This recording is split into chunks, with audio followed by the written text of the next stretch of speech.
Hello and welcome back to another episode of Seddon and Laceys Stash, as we are going to be looking at the whole of the One Bad Day Batman slash villains It's really apt because I feel collective. like every single day this week has been one bad day after another for me. So, perfect time to sit down and talk about some other people having shitty days rather than myself. um, but before we do that, and is tradition, we need to get into our reading corners. So, Mr. Seddon, hit that Venga boys. I danced too soon then, didn't I? I You hit them did. Venga boys. Yeah. Happiness is just around the corner. So, Mr. Seddon, I will let you go first. And what have you been up to in your corner?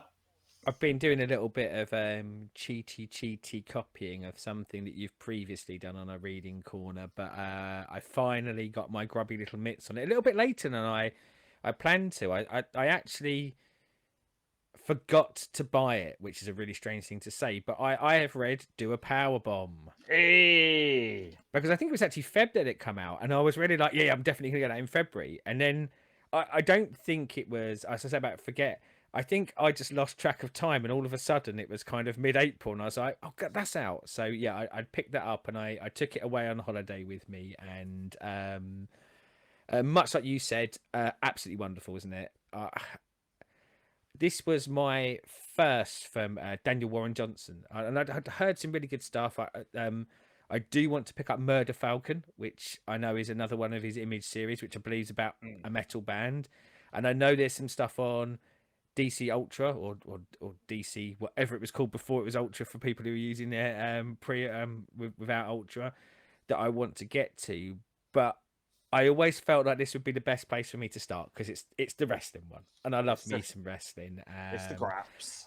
It didn't disappoint at all, and very much from page one, it really is a grabber, isn't it? You start off straight away in a match, and you start off, and for context for the series, it's a match in the past that gives you context for what goes on, but his art style is perfect for things like wrestling, isn't it? And Yeah. one of the reasons why I'm really interested to see his metal comic, because I think it will really transcribe well into a metal crowd as well. Yeah. But it's just frenetic and kinetic. Those are the words that kept coming through my head of going, even though I know these are still pictures, I feel like they're moving, and I feel like they showed the energy of a wrestling event and the energy of the crowd so well. And it's hard not to get focused in on the art of this because I think it really is the star of the show. But then what sneaks up on you is just a great story.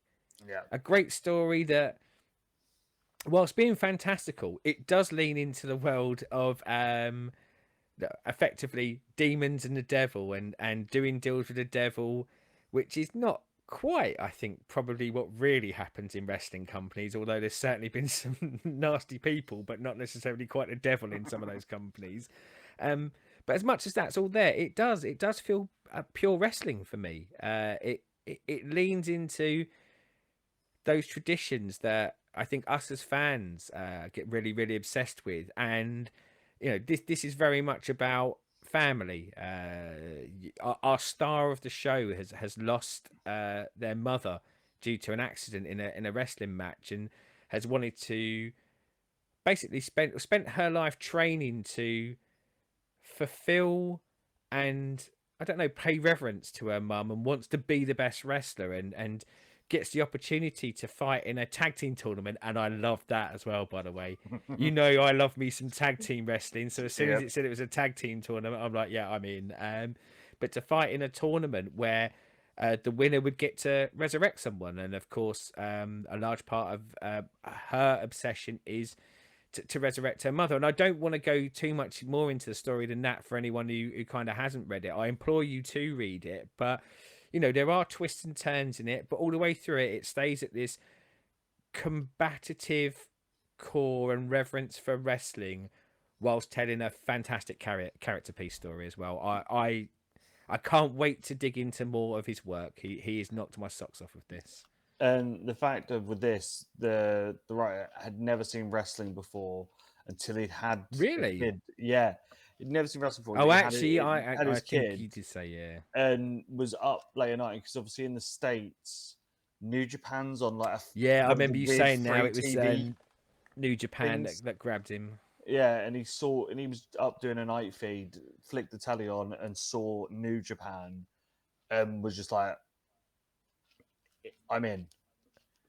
And the thing is, with the art and especially how the wrestling stuff is done, you can tell it is Japanese wrestling, Yeah. not your Fed or Oh, AEW or I, anything like that. It's that very I much. It kind of is. went a big lean of your Japanese strong style mixed with a lot of like lucha with the high flying kind of movements and things like that. And you know, speaking to wrestling that I love right there. You know, thank you very much. I'll gobble that up. Yes, And but I glad was you just going to say finally got round to it. just very quickly, as a probably says more about me than anything else. When you said night feed, I didn't think of the child. I thought he's a vampire. I think I need to get out of the house and a little bit more and stop reading quite as many comic books if that's what I think of when I hear the term night feed. Yes. How Anything about else? you? I want to know what's in your corner so I can copy you again. So I have done some old school, and I've been playing in Marvel. Marvel. Yes. So the first is a four-piece shot of Scarlet Witch from 1994. This was okay, but it suffers a bit from you sort of needed to know exactly who everyone was and what was going on, and at that point with the West Coast Avengers, I wonder whether you're going to say it suffers a bit from the 90s. a little bit of 90s, It's but got that sweet stink of the 90s. Yeah, I've never read it, and I was reading a lot. I think probably around 94, maybe I was getting a little bit out of buying as much as I did. But you say about like the West Coast, I loved the West Coast Avengers run, except for at a certain point, I think it really dries off a cliff, and I think it's not a million miles away from when this happens. So yeah, yeah, it was okay. It was nice to sort of read something from that era, but I didn't come out of it going, I want to read more Scarlet Witch or more of stuff from around the West Coast Avengers of this period. I'm I mean, like, I'm only these looking at the characters, covers. The covers are quite unappealing to me. They are 90s tastic, aren't they? yeah. And this thing is like, I was like, there's some characters from the West Coast Avengers. I'm like, oh, I've never seen this guy or done anything with him, or it's been like really fleeting, sort of quick sort of stuff with them. Like, could be interesting there, but yeah, it did suffer a bit from. Yes, it's a standalone four-part story, but you need to have been Yeah. reading along with everything to really get it. Yeah, ingrained in kind of continuity of the time, I guess. Yeah. Yeah, as I say, like, I do have a ton of fondness for the West Coast Avengers. One of the things that I would say about it is very, very up and down. Has some great parts, has some, and I think when it's down, it's really down. But I'm just having a quick look at what West Coast Avengers, like Wonder Man, a character I love. Probably Mm. shouldn't, but I love Spider Woman of that period of time. Really, really like, and you got War Machine, US Agent, not so much Living Lightning, but yeah, it's an odd one. I would say that. I think if you'd have said to me beforehand, do you reckon I should read the 1994 four-issue limited series of Scarlet Witch? I'd have said nope. But if you're going to have a list of 8,000 comics to read, put it at around 7,900. I probably would have gone with. But uh, but the thing is, sometimes you find gems, don't you? yeah, When you're looking in the strangest places, and as I say, that would have been based purely off of kind of my memory of. Not everything was bad in that period, but I think the not good far outweighed the good, because I yeah. think it was very much like about churning during that speculator market bit of going, let's get some stuff out there on the shelves because people will buy it.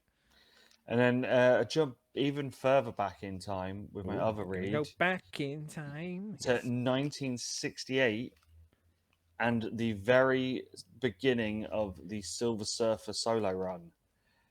Oh. I've read the first four of these because back in them days, for your 25 cents, you got 60 pages.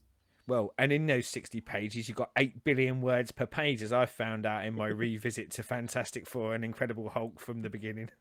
Yeah, Silver Surfer's a character I've always liked, but it's never been I've jumped in with him or on him. It's been, oh, he's turned up in something, had like a 4 or 5 issue run with something and gone, he's really cool. I really should explore more. Yeah. And Sarah's favorite comic book character is Silver Surfer, and we were just chatting. I sat on the couch. So what was like? There's the iPad. Pick me someone, and I'll Yeah. go from the beginning. And she was like, "You're right. You have a Silver Surfer." Other than some of the stuff that we've had in other things from around that time, it doesn't it doesn't feel massively out of place, but it does have those few bits that are like, oh, you can't call the Chinese Captain Red Army Murder Bots, Yeah. and Yeah. oh, look, the Russia. Yeah, no, you can't do that now. And you get those bits that really feel their age, but because the majority of it has been either complete origin, so him being on his home planet, doing the deal with Galactus to then become the Silver Surfer to Yeah. not kill his home planet. Um, there's a bit where Doctor Doom's there and he's trying to use his wife, girlfriend, as bait for Silver Surfer to then go and work for Doctor Doom. Those bits all seem That like tyrant. perfectly fine, and they still you could have them right now and they would still fit perfectly Yeah. fine. It's just there's those few bits where he's like, "Oh yeah, I flew over China and the Red Man shot at me." Yes. Yeah, and so I've never read this. I share Sarah and your love with of the Silver Surfer, a character I absolutely love. And don't get me wrong, I've seen some versions that I haven't loved so much, but the Mm. character's always kind of remained fantastic for me. But before my time, also wasn't really in a collected edition that I could probably afford. And I must admit, I hadn't even thought since we've had Marvel Unlimited to go back to this. I think I will do though, but I think I'll go back to it once I kind of get up to this point in FF. Yeah. Because So the big Silver Surf bit for me was the late 80s and into the 90s. mm, That is my surfer that I absolutely love it as a run. But I will say, going through Fantastic Four, and I'm only up to issue 20 now, but what you're saying about the writing being less rough but still a little bit rough, I've even noticed that in the first 20 issues of FF, is that by kind of issue 15 and onwards, they're starting to hit a bit of stride where I think their storytelling is getting better and it's less reliant on cheap tricks like that were even yeah, cheap back then and it's just gross now. So yeah, yeah. I'm quite keen to get to this. So, like I said, I've done the first four. I'm jumping off for a bit because there were one and two was a sort of story together. 3 and 4 were two individual sort of standalone Yeah, stories, and I'm like, right, that's me done for a bit. I'll come back to it yeah. because they, with as I said, because they're like 60 odd pages long, they are Well, big reads. and I But say about the there's amount of words on there. I mean, it's Stan Lee written, isn't it? And that's one of the yeah, things that's been really, really outside of the age of it, and that the somewhat uncomfortable feelings that some of it gets you. My God, like a panel is like about 30% drawing and 70% exposition, isn't it? yeah, And to a lot of the time, and I'm hoping by the time I get to this that they've pared that back a little bit. But a lot of the time, unnecessary exposition that's not even adding anything to the story either. You just go, over the years they've learnt more to go.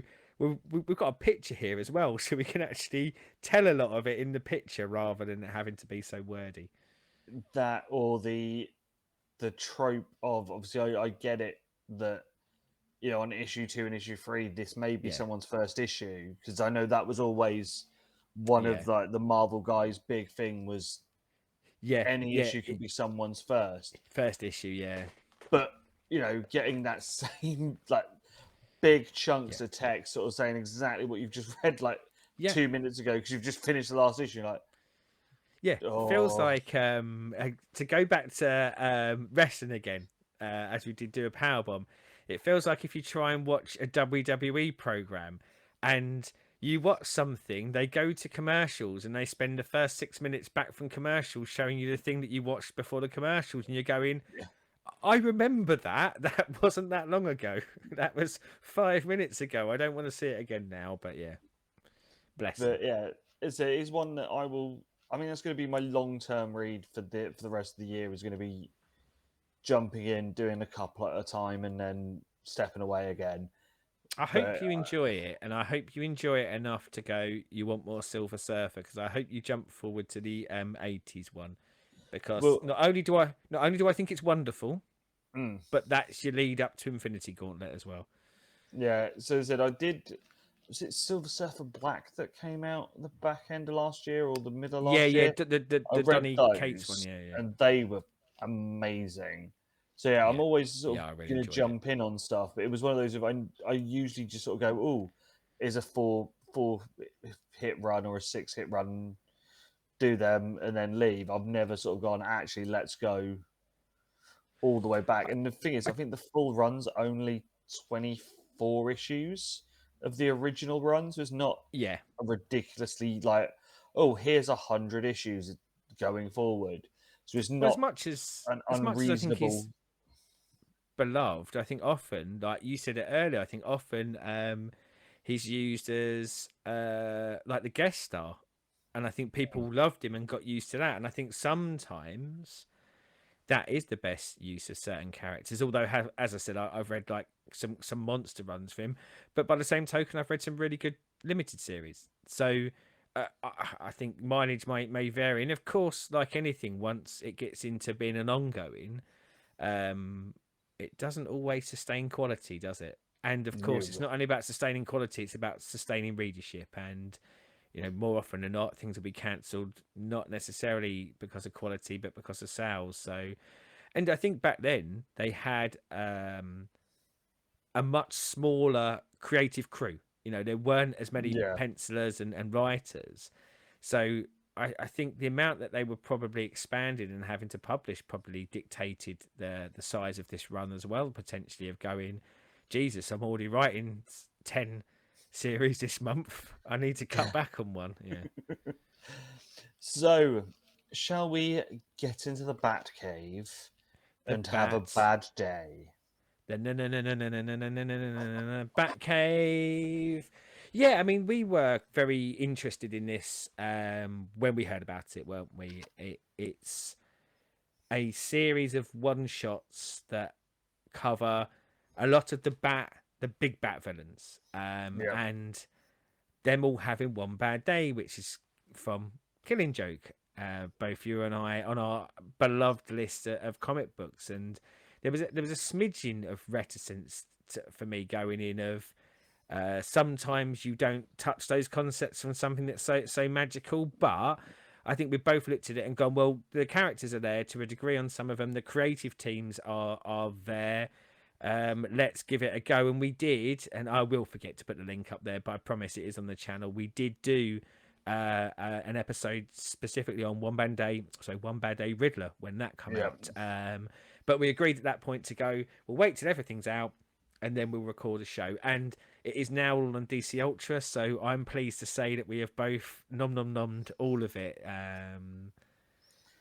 So obviously opened up when we were looking through who the writers were and who was doing stuff, and obviously, as we said, first one being Riddler with Tom King writing it. You were like, well, Yes, this is please. me. So we'll as we go through it, we'll say who did what and stuff. So Yeah. the first one was Riddler, which was Tom King writing and Mitch Gradus. Mitch Gerard's, and Gerard. just as an update on that, and this will give you an idea of when we recorded it. Hot off the presses, this has been nominated for the Eisner Award for best one shot, best single issue of the year, and also Tom King is nominated for best writer, but of course he's written other stuff during the year, and I think it does get one other nod as an award in the Eisners, but I didn't actually take notice of what the other one was, so. I think when we recorded on this one, I was a bigger fan of it than you wasn't I? You were. With rereading it though, and then other ones that have come out, it grabbed me more the second read Yeah. and the third read. Just nasty, horrible Riddler that you don't normally get that level of Yeah. cunt. Is, I mean, that's the only real way of putting it of how he is on this. Just getting in the head of other people in Arkham, the whole thing of like his origin of like the because his dad was the head teacher and it all Yeah. going wrong. And the other thing that I love in this is because of how arseholey Riddler is, he makes Batman a bastard as well. Yeah. I mean, a lot of the strength for this one was, I think, for me, the look, the pacing, and as you say that, if you're going to do a one shot about a villain, I think I kind of want it to. I was going to say do something interesting with that villain, but do something interesting with that villain that others could build off of as well. And I think making him and Tom King in his run on Batman uses Riddler quite a bit, so it's not a million miles away from what he does in his run, but it feels progressively onwards and suitably different enough from the Riddler that I guess traditionally we might be used to in some of the other media that you'd see him, but not so far removed that it didn't feel real. It felt like this was a progression for the Riddler into, and I'm going to say, the worst Riddler he can be until Yeah. someone writes a worse one. This one and one of the others will go on later on does have those mentions of Killing Joke in there because Yes. there's that bit where, you know, did he tell Joker to go and do it, or was it really just him playing with Gordon? And Well, I sort of remember when we going, talked about it and went, is every single one of these going to have these nods, and is it going to feel a little bit too forced? And I'm glad to yeah, say that, like, even though there were bits and bobs in some of the other ones, it wasn't a singular point of storytelling for it. It wasn't like everyone went, "Oh, and I was standing behind him when that happened," or "I was just yeah, off camera, you didn't see me." Yeah, yeah. As I say, the only other one that really pulls up is Clayface, which we'll go on about when we get to it. yeah. But this there was it was just subtle enough nods that linked it to what the concept and everything was coming from. Yeah. So yeah, I really enjoy it. As I said, I was a bit cold first read through, I'm really but glad you went back to it because as I say, I loved it, and I know you wasn't so keen, and it was a bit of a shame because I just thought, oh, I thought you really loved this one, so I'm glad you went back, and I'm glad it was better for you on second reading and third reading. yeah, it's one of those. I just think that it. I mean, at that first point, I was expecting something that it wasn't, Yeah, but then the second read was like, actually, this isn't Killing Joke 2. This is a completely new thing. something else. Yeah, Yeah, and I mean, that sort of helped with that extra read and stuff. So that was followed by Makio Takami and Javier Fernandez doing Two Face. yeah, So yeah, the Two Face one was him basically getting back at his dad because his dad wouldn't let him take over the Dent legacy. Bruce being, trying to keep Harvey there and not falling for Two Face when from pretty much straight away you knew that Two Face was planning the thing that Harvey was trying to stop. Um, big murder trying to kills Big dad. murder Big party, murder fights, birthday party. Yeah, murder birthday party fight. This to me was the worst of yeah. the run. I wasn't a fan of the art in it. No, I wasn't a massive fan either. It didn't like, and certainly of the art, it didn't really do a grand amount for me. And I do 100% agree. For me, this was the worst one of them all, and I think it was significantly apart from everything else. Like the quality of this one to even the next weakest, there was a significant gap for me. Yeah, I said this the thing that does worry me with this one is the two creators are doing or were doing at the time a current Batman run. Yeah, and I've So not read that run, so I don't know like whether it's any good or not. And I think this is the first thing I'd ever read from Mariko Tamaki. I don't think I've read anything else. And it's a shame to say, but often you read something by a writer you've not read before, and like I said earlier about Daniel Warren Johnson, I want yeah, to now buy it or experience everything consume. he's ever done. Yeah, Yeah, whereas this, I kind of go, oh, I'll probably tiptoe up to something. Like if you're writing a character I like, I might buy it, but I'm going to go in with a bit of reticence. but yeah, I just thought it was a miss. yeah, You sort of said about that concept of the story, like it is Harvey initially, I guess, a Harvey redemption story, isn't it? Like the conceit is that Harvey has taken control. He's in charge. He still looks like Two Face, but it's Harvey. Harvey is in control, and um, he gets offered the district attorney job again. I'll come back to that. But also, yeah, he's trying to get back in with his family, and he's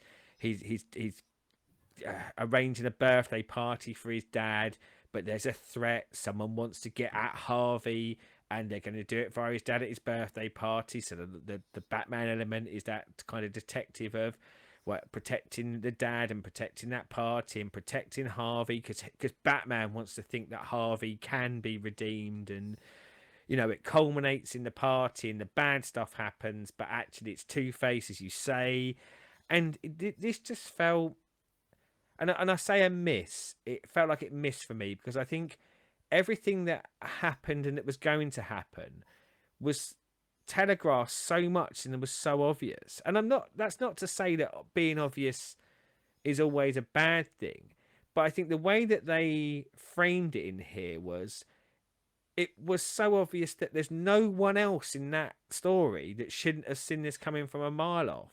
yeah, But when they wanted to, they almost chose to go, and that's where I'll come back to the DA thing of going, no one. And I know there was a couple of panels to try and explain it. No one in this universe, even if they feel like he truly had got over the Two-Face stuff, was ever going to let this dude be a DA again and things no, like that. And I just felt like it was trying to build really, really unrealistic redemption parts that you just go, there is no redemption here. You're yeah, clearly setting this up for the end, and yeah, it just felt so short for me, and it's a shame, a real shame, and because I like the character. Like, it was just that thing of like, where is his real bad day? Either there wasn't that thing there to make you go, oh, this is why I thought it was his Two dad's Face. bad day. Yeah, So that's rather than the it being Two Faces one bad day, it's Two Faces dad's one bad day. I mean, yeah, I guess the idea being is that in a world where, let's say, he could be Harvey again, maybe the conceit is that the one bad day is him finding out that he can't ever be Harvey because Two Face will never go away. But I don't know. Yeah, it was a real stretch for me. yeah. We followed that up with John Ridley and Giuseppe Guamcoli, Kamenkoli, I believe. Camuncoli, taking Penguin. This one, oh, oh, this was my favourite of all of them. Penguin down on his luck, has lost everything, but he wants his shit back. And revenge, doesn't he? He not only wants his shit back, but he wants revenge against the person who took his empire. He's been betrayed by effectively one of his minions, isn't it, Mr. Yeah. Umbrella? Yeah, And it's or the Umbrella Man. Sorry, not Mr. Umbrella Man, yeah. And it just how this starts, where some low level crim is selling him a gun with the little money that he's got left, but he doesn't have enough to buy more than one bullet. One bullet, yeah. And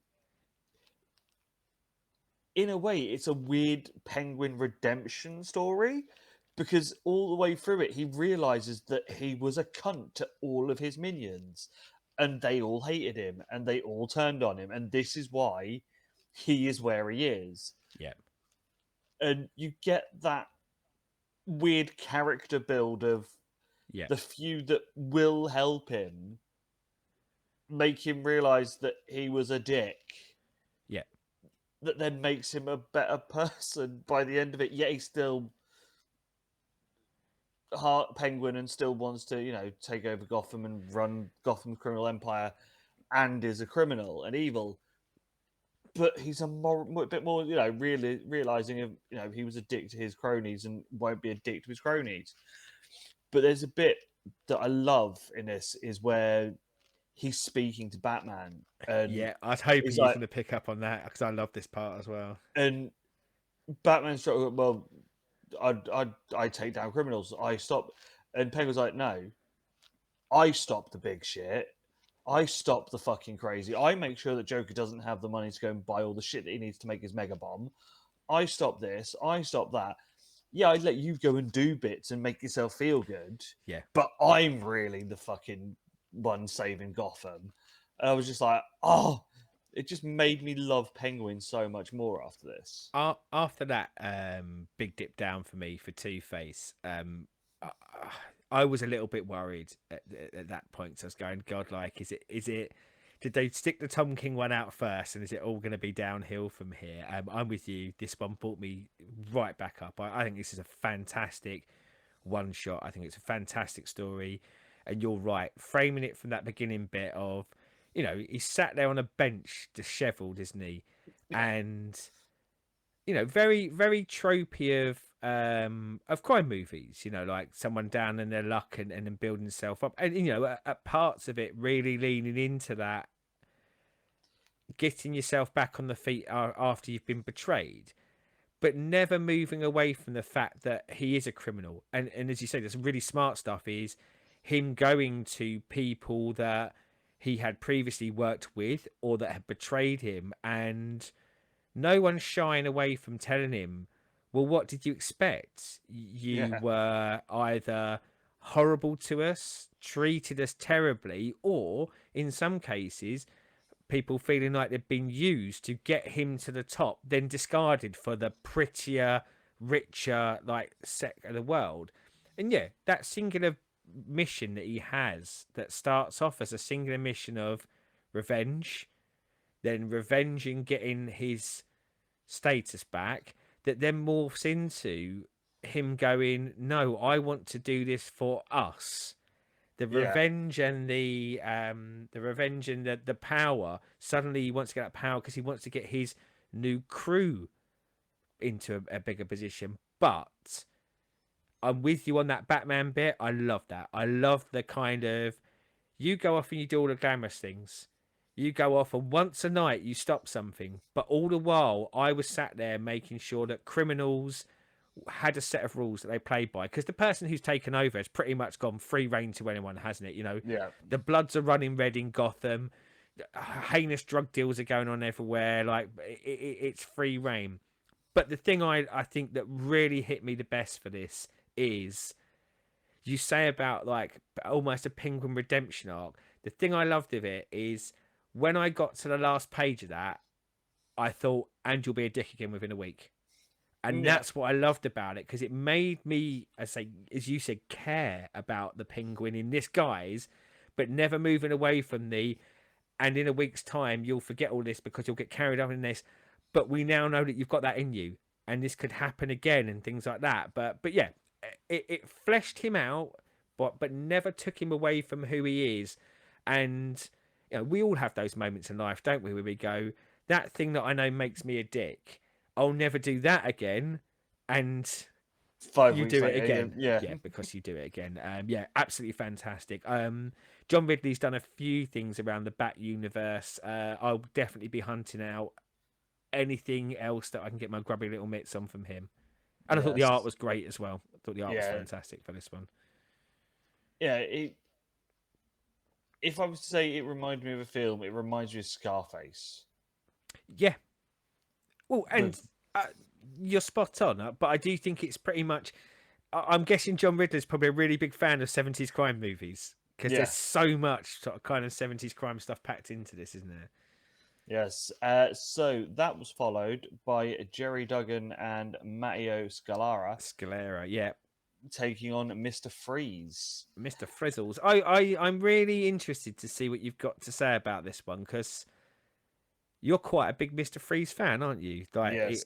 Yeah, So I really like this. This is a telling of Nora and Victor pre him becoming Mister Freeze, yeah, and before obviously her being frozen in cryogenics and all the rest of it, where you see them as a dysfunctional relationship where Victor is far too stuck in work mode and trying to do those sort of things that he then ignores his wife, but has this weird overly possessive side yeah, to him as well of no, I can't let you do anything. You can't go out with your friends. You can't do anything. I'm not going to be here. I'm going to be in the lab, but you can't do anything. yeah, Um, and obviously he is off trying to get something to help cure Nora. Um, Batman and Robin uh, actually end up having to use him to save some kids and use his expertise in LexCorp to do that. Really, this stinks of should have been an episode of the animated series, and I think the art style fits it as Oh, well. the art's gorgeous in this, isn't it? Yeah, This is some you talk about like favorites and best. This had some of the standout visuals for me, and I do think Mister Freeze as a character, or when they use him, like being able to use like frozen tundras, or go like a lot, having stark kind of black backgrounds with like his helmet and eyes being the focus. He really is conducive to beautiful art in the right artist's hands. yeah. Um, the thing also I liked in this is because obviously this is Dick Robin. Yes. How how him and Batman at the beginning are like, well, I either come and help you, or what the fuck are we doing? Yeah. Why are we even a team? And then like you've got that element to it as well. And Batman going, actually, yeah, I have picked you to be my help for a reason. Come and help. And you know, is this the most original Mister Freeze story? Not really. Mister Freeze tries to save Nora. Yep, we've seen that loads, but it's just done so well in this. And as I said, because it looks so pretty, and as I said, it stinks of it should have been an issue or an episode of the animated show. So it just to me, it's like here, have all the things that you like and your nostalgia crack in a book.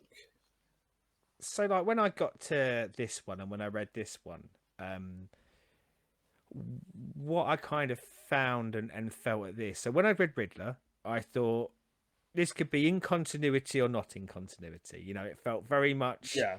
a progression. The Two-Face one, I was less convinced it could be in continuity, but I felt like it probably could be, but it's just not brilliantly written, and someone might write over the top. And the Penguin one, I thought, bang, that could be in continuity, Batman story in the Batman universe we know, etc., etc., etc. When I got to this one, this was the first one where I kind of started to go, are these in continuity or not? And I know it doesn't really matter, but there's a specific reason why I started to ask myself this. So to go, and one of the reasons why I was really intrigued to see if you like this is not, is go back to Two-Face, toss a coin. I thought you are either going to love this or I thought you might hate this. And I think it's a brilliantly told story. I don't think I like it though. And what I don't like about it is I think I'm a really big fan of the Nora Free story. And as you say, it's been told a gazillion times. But I think Yeah. I'm a really big fan of that being somewhat the thing that makes Freeze redeemable, is that everything he did for a pure love for his wife, to save his life, save her life. And of course, you know, like that led him on to other things. Whereas this one, and again, the thing that I love about it, but the thing that I don't like about it is this turned Freeze into a irredeemable, horrible Freeze, because his love is an obsessive love. He wouldn't let her leave the house. Basically, he's in an abusive relationship, and actually kind of the culmination of it is them going, well, we don't, she's better off in ice or dead than being with you. And I really I want him to be redeemable, and this makes him irredeemable for me. But it's still a brilliant story. I just didn't like it because I don't like what it does to Freeze. And because of your love for like the great episodes that there are for him in the Batman animated series, I wondered whether it might catch you funny like that as well, of going kind of, nope, this isn't the Freeze that I want. See, I get what you mean with him being a dick, but I also got by the end of it that he's learned that his bad day was him in the office and was what he was like in the lab and ignoring her and being a twat when she was alive, and he could have done something about it. Where See, you know, it's that weird thing, you know, and it does happen, doesn't it? Where hmm, I got something totally opposite to that. I got that was his bad day, or that was that kind of the bad day element of it. But I don't see him learning from it. And I think I saw that bad day as worse than you saw that bad day. I don't think he was just encompassing his work. And I thought as the issue went on, I think at the beginning, it's suggestive of going, oh God, you know, like she had to go out and find friends because he was ignoring her. But at the beginning, he's still somewhat sympathetic because he's clearly ignoring her to save her. But I thought as the issue went on and it showed that backstory more, is what you realise is that yes, he was obsessed with saving her for him, and he like almost it was brilliant for him to freeze her because then she couldn't have a life without just him, and she couldn't see the friends, and he was actually, yeah, I mean, I totally took from it that he is an absolute horrific, horrible, abusive partner in this. oh yeah, no, he is. But as I said, I think how I take it at the end, like when he's like literally at the end of it, when you know he gets his to go out into the snow and have his moment and stuff, that and the saving the kids stuff, he has learned from the being an absolute cunt that he was, I that don't he's know. not what he was. Again, But yeah, uh, yeah, you know, sometimes this comes back to, and I know we've talked about this on some of the movie stuff and things like that. I think sometimes there's certain character traits that you can put on someone that makes them irredeemable. There's no learning. Like, and even if you try and say there's a learning at the end, there is no learning. But as I say, as a story, the way that I think they unfolded how horrific he really was, I thought was amazing. I mm, think I just hated that it was Mr. Freeze because I love that. that was always, well, I say always, when writers started to do this element of the story, that was the thing that I think made him so fantastic, is that he's the justifiable to a degree villain, isn't it? He did it all for a pure love, and this destroyed all of that. But yeah, great writing, and as I say, looks beautiful. But yeah, I kind of also hated it. So that was followed up not by the one that was meant to be, because it was meant to be the Catwoman one that was meant to come out beforehand, but it didn't. Bane was next, brought Boom. out by Josh Williamson and Howard Porter. Yeah, So basically, Old Man Bane is wrestling in Mexico, getting our not wrestling on again. yeah, not on the juice anymore. Turns out that he finds out that there are one Venom creator still left. He thought he'd taken out all of the Venom in the city and in the world, and goes what I would say Breaking Bad with Bane, as he goes off to take down the final Venom structure and fights a venomized creator of the Venom. Yeah, I don't get the bad day part of this one, I, because I thought like kind of the bad day lean was, like through it they're showing like a backstory of a day when him and when Bane and Batman originally try and take out all the Venom, and there's kind of a cliffhanger mid issue, isn't there, where it suggests that Bane had to almost sacrifice Batman because he'd had some venom in him, and but yeah, I think it was the least connectivity to that clear. Here was the one bad day that led to everything.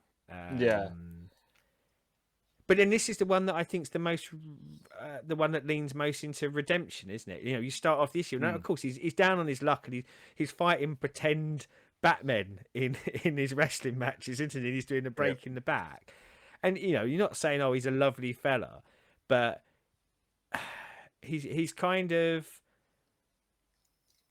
you say Old Man Bane, a good description. He feels like Clint Eastwood in certain movies, doesn't he? It feels a bit Gran Oh, Torino that's esque, the one. like Yeah. yeah, and he's kind of a faux good guy at the end, isn't he? Very grey area, quite good Hmm. guy, but yeah, this one was, if I'm honest, it was the second worst one for me. But I think it's so far ahead of Two Face because I did enjoy it. I did think it was a good story, but I felt it was a good story. I I felt think. like it didn't have the gravitas and impact that some of the other Hmm. stuff did, and I think it tried for it. Don't get me wrong. I think having that, like his character arc is yes, like he at one point in his life he's obsessed with taking down the bat, and like a lot of that's linked to kind of the venom that was pumping through him, and then after that his next obsession become taking out Venom because he realized how much of a bad thing it was, and here you come years later where he wants to take Venom out again. It was good. That's about as far as I go with it. I enjoyed it, but I didn't. I think I've enjoyed other Bane stuff more. I think is the Yeah. truth with this one. I think with this, if this wasn't part of the one bad day idea, this would be fine. I think this is the one that really misses the brief of Yeah, with however all the other ones have something there as like either a character switch or a reasoning or shows us something of a different side. This just is Old Man does I is think this one could have continuing his easily take been a single issue story in like a run a of Batman comics, run. couldn't it? Yeah, Yeah. yeah. Although I will say the same for Clayface for that. That was the other thing that stood out for Clayface for me. Is that one felt like it could have been a throwaway issue in the middle of a run rather. I think it, yeah, as I say, it lost a bit of kind of the gravitas that I think they were trying to go for with these. Hmm. But yeah, it's a good story. It's non-offensive. It just to me just missed the brief, and as a story plot doesn't really sort of seem Yeah. to carry on what this was billed as a whole. I So like the nod. I like the nod to the wrestling side though, because yeah, that's obviously something from the animated world, isn't it? That we kind of didn't have, and I thought that was a nice touch. I felt like the creative team really liked what they were doing, and that come across in the page. And as I say, I do think it. I think it's good. It's a good. If I put that like toe to toe against probably a lot of the single issues that come out that month, I think it's probably significantly better. I just think, unfortunately for me, compared to some of the other stuff that come out in this run, let's say, it kind of sits down the bottom end. But yeah, as I say, much higher than Two Face for me. yeah. That's it. My only issue with some of this though is with the fights. I don't know why they decided it as a layout plan, but they were so tiny images for Run some out of of the fights pages, I guess. that it was just like, why are you trying to do a 32 panel fight on one page? Yeah, It's not really the best to try and look at. yeah, yeah, But yeah, it was all right. It's one of those who yeah. said it could have quite easily been two issues in the middle of a Batman run. If someone said to me, "I quite like Bane, should I read this?" I go, "Yeah, I think it's Yeah. good." So that was followed by Catwoman and C. Willow Wilson and Jamie McKelvey. Um, so this one is a pretty standard Catwoman style affair. Um, she is goes and steals a trinket. She's That doing the Robin. she's doing a She Robin, loves a bit of cat burgling. That girl. which was her mum's originally, which she then pawned for rent back in the day for very little, but then turns out it's Yeah, because now up it for was deemed that it sale. was a fake, wasn't it? Like it's Yeah, supposed to be like a famous jeweler that had been passed down by her mum, and because they were so desperate for money, she out of that desperation decided to pawn it, and the guy. And I felt like in the issue, like legitimately kind of went because it's a plot point that comes up later of going, no, it's a fake, and I'll give you $200, and then yeah, fast forward in time, and it's being sold at a famous auction house for like I can't remember, I can't even it was remember like what the value 100,000 or was. something, Yeah, wasn't it? yeah, yeah, like a massive value. Yeah. So she goes off to steal it. Turns out it was really a fake. She goes to try and pawn it off, and obviously finds out that it's a fake. There's a dodgy art dealer that is known or likes to sell these fake things. We see Catwoman's sister because she tries to Yes, help her by that was what she was stealing the money for. working at the checkout line Yep. while one's Um, robbing buildings, the other one's doing a job that probably most of us have had to do at some point in our lives, serve yes. customers. Um, weird bit in this one is Batman trying to stop Catwoman going after the dodgy art dealer, and telling her that he's building a case and will arrest her and do all this good thing. Yeah, But then also in the same breath saying that the criminal system or the justice system is broken, and you're like, but if he's you're not wrong saying, though, is he? yeah, but he's like, you can't go and kick the shit out of her because I need to arrest her, but the criminal system is broken. But that's Batman. That's what Batman does, isn't it? Like he knows that inherently it's broken, but he knows that that's the right thing to do. It's kind of it's not their fault it's broken, but like in his mind, you should move to what is that perceived right way of justice rather than violence being justice, I guess. Mm. Um, for me, this one was just a bit dull. It again, it's the I was same waiting with for you to say it. I was waiting for you to say it's it. the same with like as I said with the Two Face one. Two Face does Two Face. This is just a Catwoman does Catwoman and could quite easily have been a Catwoman sort of issue in the standard Catwoman run. I don't. again, it just was just a bit dull for me.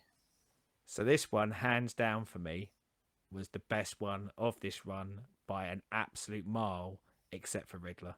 I thought this was fantastic. As a single issue, I thought this was absolutely marvelous. I loved that story. I loved that story about the desperation of the mother doing what they would, and then fast forwarding many years later, and let's be honest, Selena is trying to steal this because she thinks it's something her sister would want, because it obviously meant masses to Selena back then, but as you find out, it meant nothing to her sister. She was just like, well, why would I care about this trinket? Like, that Mm. was everyday life back then. We were struggling. And this just hit character moments galore for me. I I would say right now, in case you are watching G Willow Wilson, you do a Catwoman series, I'm buying every single issue of it. And you do a Catwoman series and it gets into collected trades, I'm buying the trades as well, and I'm buying the hardcovers. I thought this was a masterpiece of storytelling. I really did. I thought it was absolutely knocked my socks off amazing. I think this Yeah, should be up for an Eisner alongside Riddler. yeah. No, for me, it was just. I say it just, I've read it through twice, and both times it's just, it's not bad. It's just, yeah, for me.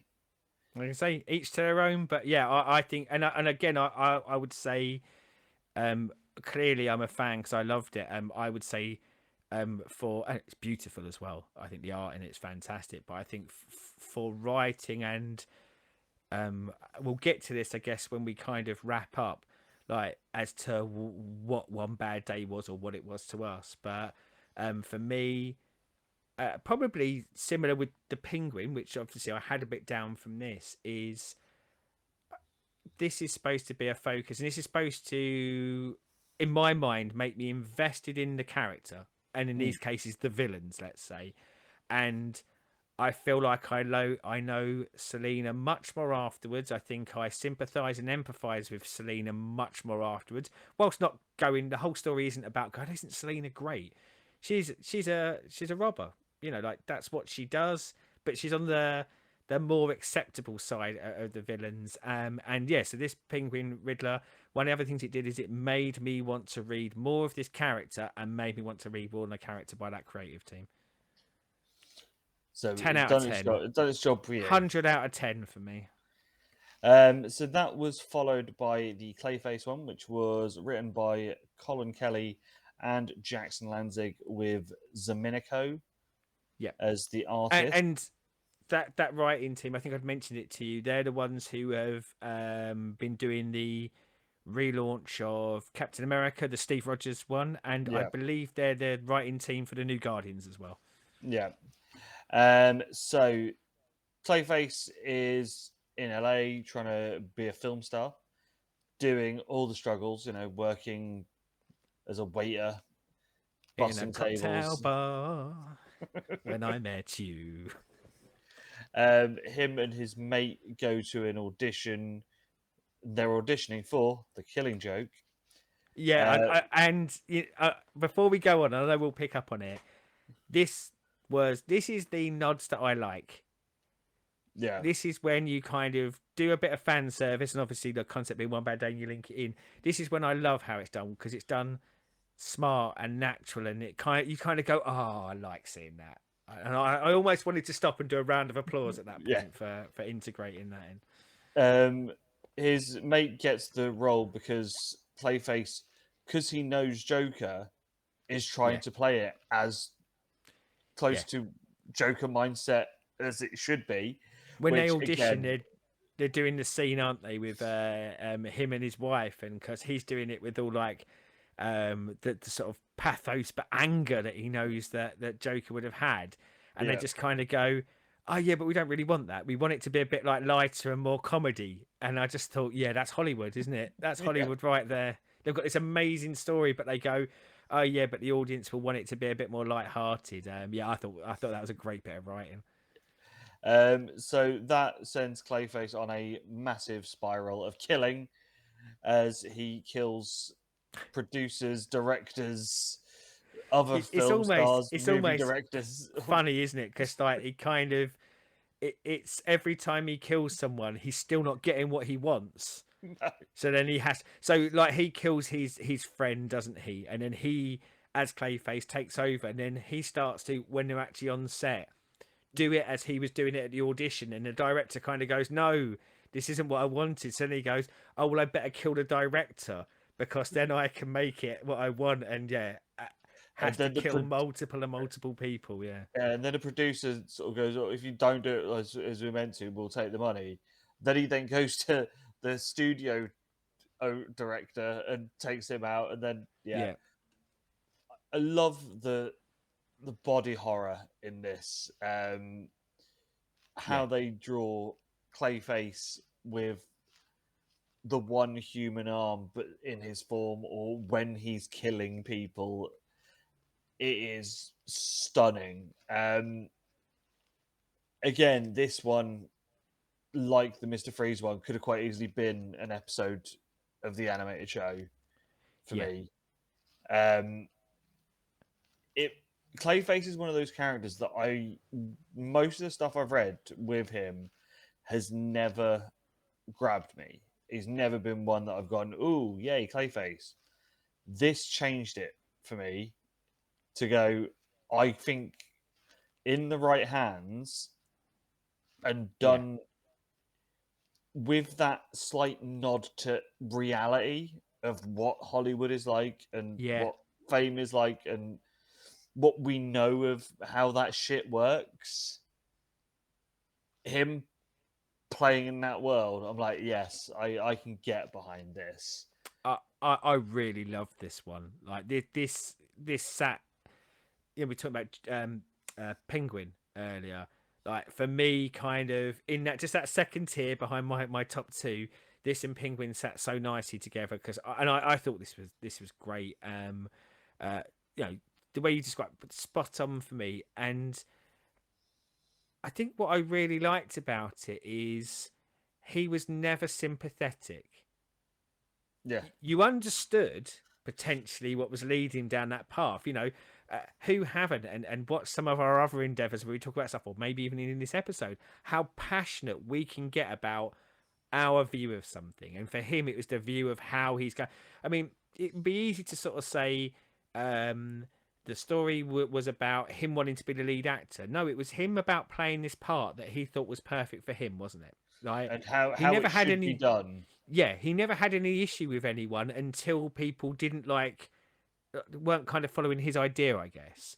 Um, and because of that, you were always going. You were never rooting for him. I didn't No, ever want it to be, but I still thought he was probably right. I think they would have made a better movie, but I was never on his side. And one of the things that really got me about this issue, which I thought was, it surprised me when it happened. So he's killed the other person he auditioned with, and very early doors you kind of see there's four of them, isn't there, including Clayface, kind of sitting around having a coffee, very kind of Hollywood. Oh, we're going to do this, we're going to do that. And then later on, when he is pretending to be the producer and he's having a party at his house as the producer, and the two of the friends come along and they're talking to him, and their kind of realization that he's killed their mate, and then him then turn on them. I really cared about them. I'd seen yeah, them for about 2 pages, but in such a small amount of time, it was gut punching for me that mm, they were coming to such a bad fate, because ultimately they were just what they thought was a group of mates all probably caring about each other. But yeah, absolutely loved it. I thought they did such a good job with this. And I'm with you. I'd love to read. I don't know if you could carry this off like too regularly, but I would love to see more renditions of this style mm. of him.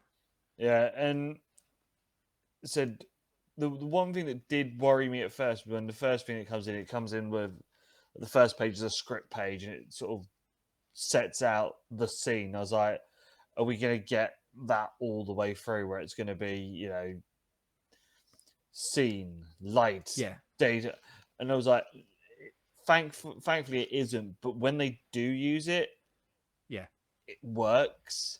yeah, I was just like, is this going to be one of those where it's a bit tropey and like, oh, but yeah, even that, just something as simple as that as an idea that what we're then seeing is his bad day after the fact because here's the screenplay of his bad day. yeah, yeah. And it is. It's yeah, spot on. 9.9 out of 10. So the run was ended by Tom Taylor and Ivan Riaz as they took on Ra's al Ghul. And Um, this is one of DC's premier creative teams at the moment. Tom Taylor will be writing the Titans, he's writing Nightwing, held in massive regard. Ivan Reyes is, I would say, one of the superstar DC artists. So, as much as it was started by Tom King and Mitch Gerard, who were linked together, this was like the tail off point for it. But I will say I haven't read a lot of Tom Taylor. I'm doing a bit of catch up on it at the moment. So this is one of the ones that I was particularly interested in because of the big creative team and one that I hadn't mm, read much of, and the character. A character that I am often intrigued with. I've read probably less of Ra's al Ghul than I've read of any of the other villains. So yeah, I come into this one with quite high expectations and hopes, I think is the truth. yeah. So Raz goes full Thanos. He wants to take down rich CEOs and anti-vaxxers and people that are polluting and causing the world. I like to say Raz went full me and what's going on in my head most days. um, Loved this because when you think of Ra's al Ghul, you'll either have the animated show or Liam Neeson in Batman Begins, and the whole League of Assassins being an evil underground cult that kill people, and he has a revival pit. But this showing of no, this is why I'm doing it because the world is fucked and we are fucked, and if we don't make a change, we're fucked. And because obviously this is the point when Damien is with Bruce. Yeah. So obviously Raz is Damien's granddad. Grandfather, yeah. Yeah, and you get that sort of bit where he's speaking down to Bruce, going, "You have so much and you do so little for the future of the world. Yeah, you fight the bad guys now, but what are you doing to save the world, save the Yeah. planet, I mean, I know make a it's not change?" explicitly said, but it's almost that kind of intimated of while you're off fighting the Joker, who, whatever the Joker's up to that point, that might lead to, let's say, 100 deaths with some chemicals in the water. You're ignoring all of those people who are going to lead to the extinction of this planet Yeah. and all life on it. Yeah. And yeah, this I don't know if by the end of the run as a whole, we were meant to come out going, the villain was right. But this, you come out of this going, Yeah. Raz is right in that same way that Yeah. Thanos is right. Get me my Raz is right t-shirt to add next to my Thanos was right and my Magneto was right t-shirt, please. Yeah, he said, I've not read any Tom Taylor that I know of, but as you say, he is carrying a lot of the big titles. Yeah. And is DC's boy of choice. Yeah. If this is what his stuff is, sign me up. Oh, that's the thing.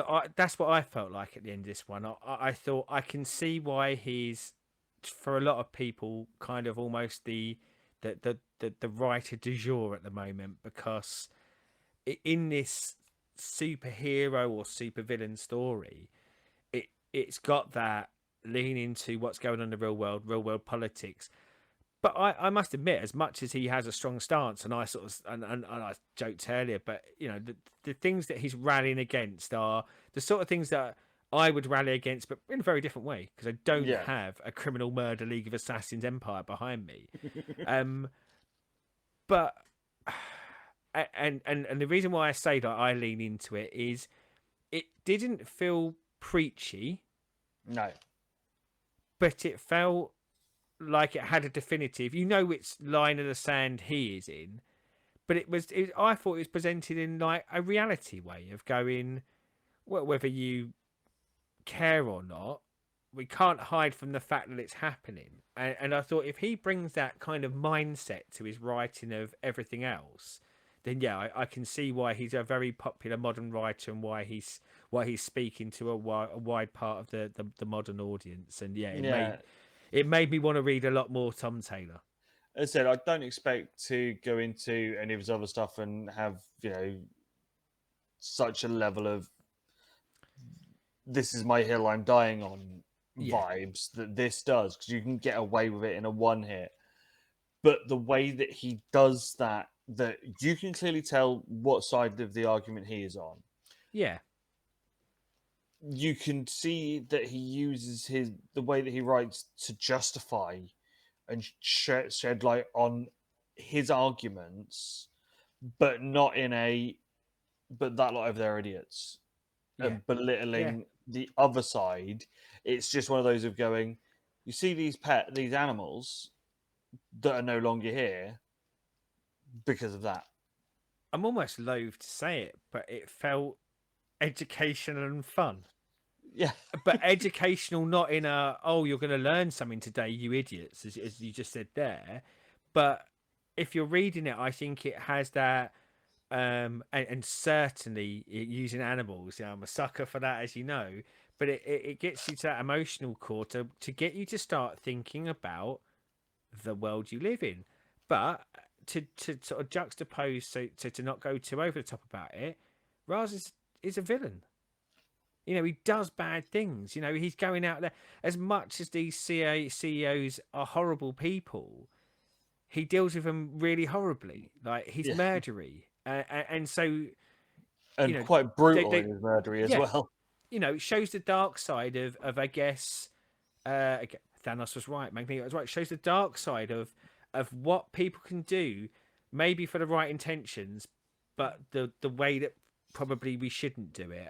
Yeah, Yeah, really big fan. I thought, do you know what? It's a shame for it because I really liked it. It's a shame that it came out in a run with four things that I thought were better because it almost feels really weird to kind of go of this collection. It would fall down to fifth because it's really, really good. But I think for me, it's a testament to the strength of four of the other ones that it kind of slipped that far down the list. mm. So shall we overall it? I'm not gonna say let's make what you're ordering or Oh stuff. yeah, no, no, no. Um, I will sort of push you on what is your favourite of them all. Uh, Uh, yeah, which I'm obviously ready.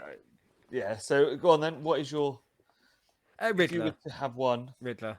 It's Riddler? Riddler. I really want to say Catwoman because I do think Catwoman is exceptional, but Riddler edges it. If you could, I guess maybe the way I do it is rather than best. If I could only recommend one of these to anyone and said read one of them, I would say read Riddler. So I would go with Penguin.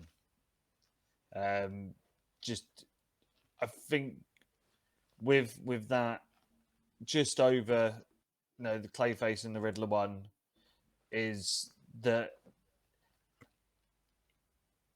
it isn't as dark Yes. as the Riddler one. So if I was going to go as a here to Will or to someone who's a non-read comic book reader but knows the characters from the films, Yeah. you can hand them the Penguin one and they go, "Oh, he's a bit of a dick," but it's there. It doesn't have that Yeah. nasty edge that the Riddler one does. And I Um, think it's got a bit more kind of pop culture relevance to it as well, hasn't it? yeah, You're saying about like kind of handing it to someone, as we said earlier, it shares a lot of its DNA with crime movies, and I say about I'd hand Riddler to people, but if it was someone who I knew who loved gangster crime movies, I'd probably ship and Penguin instead because I think it would that would suit them. But And what do obviously, we the think of one the? to avoid is obviously Yeah, Two Face, but yeah, yeah, and as I say, like I think it's probably good that Two Face in the release and my reading order come when it did because everything after it was, I think, very good at least. And I think if that had been the first one, I don't think I'd have gone on and read the rest. And also, I think if maybe that had been the penultimate or the last, I would have been going, oh, that kind of ended on a bit of a damp squib. So yes, coming out second, probably the best place for it. But yeah, I wholeheartedly agree that there was a such a gap between the quality of all of the others and the Two Face one. mm. I did um, wonder on the yes, Two Face one whether maybe that's the limitation of the character, though. You know, like have all the Two Face stories been told? Like what or is it is? that he is too predictable as a character? Yeah, yeah. But yeah, and not to be sort of too damning on the writer. You know, I'm sure I will read other stuff and hopefully I like other stuff that they've written. But yeah, this one just fell really short to me comparatively. So, as a concept as a whole, for a 8-issue miniseries, Yeah, what do you think of the concept of doing something of this similar vein, either staying in the Batman plane and picking another 8 Batman villains, or spreading it out to DC and letting other people as creative teams go and play with someone else from somewhere else. well, I think I was really pleased ultimately how loose the One Bad Day linkage was. You know, like I'm Mm, quite pleased that it wasn't, let's say, your more traditional crossover event where it would feel a bit more forced. You know, they play around with, as I say, some stuff that I think would sit snugly in continuity, some stuff that wouldn't, different time periods, different time scales, and I think it really benefited from that. I will say I think in some of them, and you mentioned it earlier, some of the one bad dayness of it was thin. yeah, And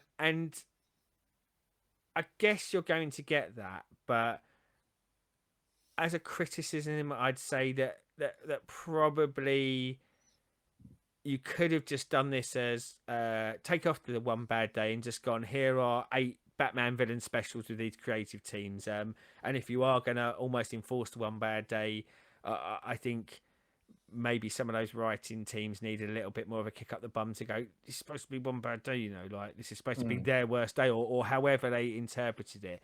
So I think like that's kind of the failings of it. However, I would quite happily, if next year these creative teams did maybe switched up the characters or did some other Batman villains, I'd be there in a heartbeat. I'd be there in a heartbeat if they did it with Superman's villains. I'd be there in a heartbeat if they did it with Flash villains. I'd be there in a heartbeat if they did it for DC villains as a whole. I'd be there in a heartbeat if they switched over to Marvel and did the same thing with some of the Marvel ones. I thought it was a great experience.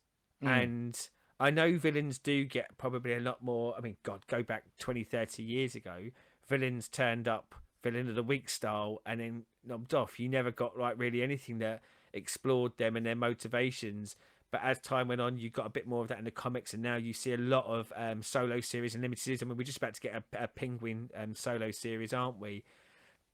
But I like these sort of things. I like dipping into the world of the villains. I like seeing what's going on in the villain's head or a reinterpretation of it. So yeah, I'd be down for much more of this. But I like it as the one shots. I think if yeah, if a lot of these had, and I think some of them had more mileage in it than others. But I think if this had been the similar event, but they'd have said you are going to get 8 6-issue series about all of these. I think the war of attrition may well have happened because I do think villainy is sometimes better contained in a singular story than yeah, over multiple issues. yeah. Could some of them have a longer story, like it had 2 issues or something. Yeah, you could have carried on with the Penguin one. You could have carried on with the Catwoman one, with Raz's one. There were those extra bits that you could have fed off from those. But at the same point, I think them being one and dones, and each of them being individual and not interlinking, and not that forced Yeah. thing there. But it said, yeah, a couple of them. You look where's the bad day? Where's the bit that turns them into who they are, or Yeah. like their worst moment thing is a bit loose on some of Yeah. them.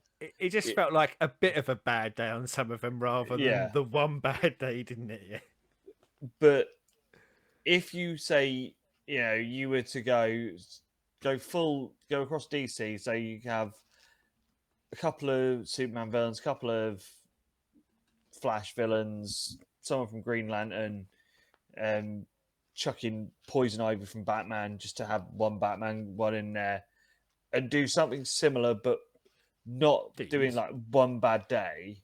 what the hell are you talking about? If we're having a Batman one in the next one, surely we want Ventriloquist or Mad Hatter. Yes, Yeah, yeah. cool. And That's who we that's want. with well, and that's the thing. That's with our both our joint love of the current Poison Ivy run, which I think is absolutely exceptional. But if there's going to be more, if there was going to be more, and I'm getting another Batman villain, I want a ventriloquist, and I want Yeah. Tom King writing it. Yeah, it's the thing. This could be because, as I said, I never really sort of got on with Clayface. Very little Raz reading. I know the rest of them. You could do this as a vessel to launch, or at least bring back lesser villains at that second tier levels Yeah, yeah. who have been That chucked that's a away as great villain of the shout. weeks. That is a great shout. Almost like the reinventing them in this special, so that further creative teams, be it a year down the line, 2 years down the line, have seen this great take on. And again, I'll go with the ventriloquist because I always want to. And they go, do you know what? What they've done with that character is so good. I now want to use them as well. Yeah, I think that would be a really cool sort of follow up to this. Would Yeah, be that, and I can obviously I'm not a Superman guy, so I can't go screw out on Superman villains. But there's probably a load of Superman villains that. as long as I don't get a bloody Doomsday one, like I'll be happy for them to do Superman if they don't do a Doomsday one. But it's going with our idea of like the lower level, Yeah. types. But there's going to be sort of people from like Wonder Woman, like Cheetah or whatever, that you can just go right here. You go. Here's something with these. And that's a There. good shout, isn't it? Because like, Batman and again selling it off of the one bay day concept, but Superman, like a lot of his villains will hold, I guess, a lot more pop culture knowledge.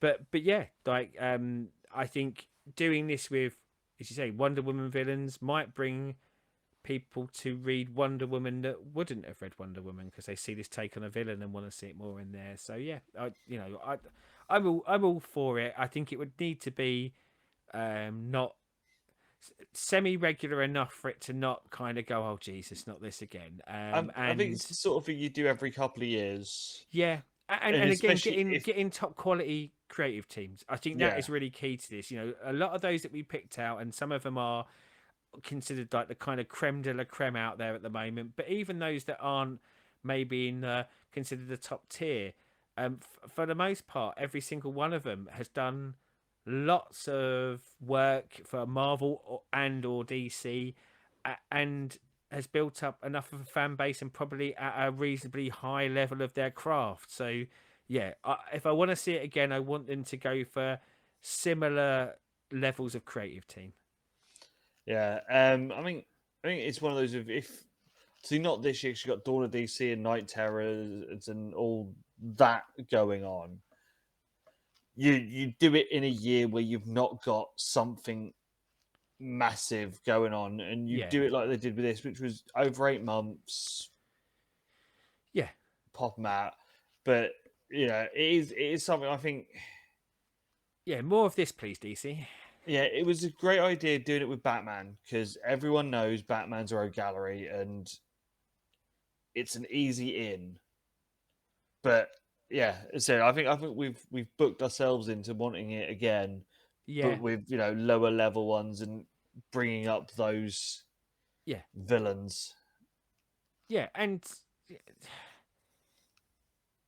I would probably suggest as well for if it was to be done again, it not to be tied to something like the Killing Joke. So like if we did Superman, Yeah. like if someone kind of went, let's link it off of the death of Superman and come up with some kind of almost What did they a do now that Superman's dead?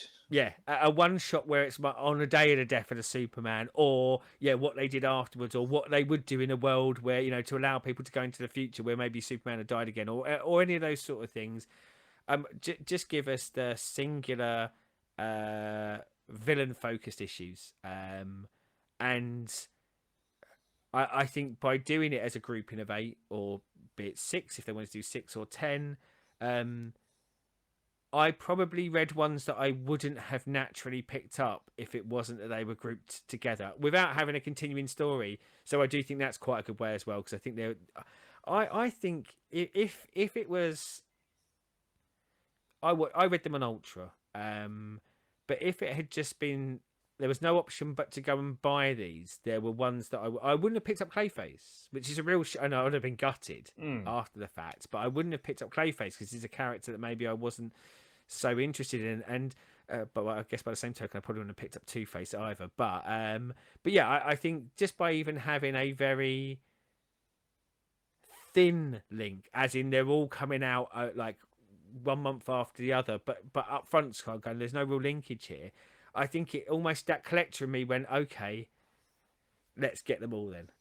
Yeah. But and again, my suggestion is if you do it again, lead off with something like Riddler next time as well, because even if people are unsure, I think you'd read that one and go, oh, I want to see what the rest of these are about. Yes. So if you have read any of the One Bad Days, all of the One Bad Days, or even none of them, let us know down there. Yeah. Obviously, if you Tell us have read why them, Catwoman and Riddler are the best ones, obviously. and why it's Penguin. Oh, Penguin's As good. I don't want to do down your Penguin. Like, this isn't one of those times where you picked the absolute bull muncher one of them all. But it's no Catwoman nor Riddler. as always, like, subscribe, ring the bell, all the YouTubey things. And until next time, it is time. Have good days. Don't have bad days. Exactly. And Yes. goodbye.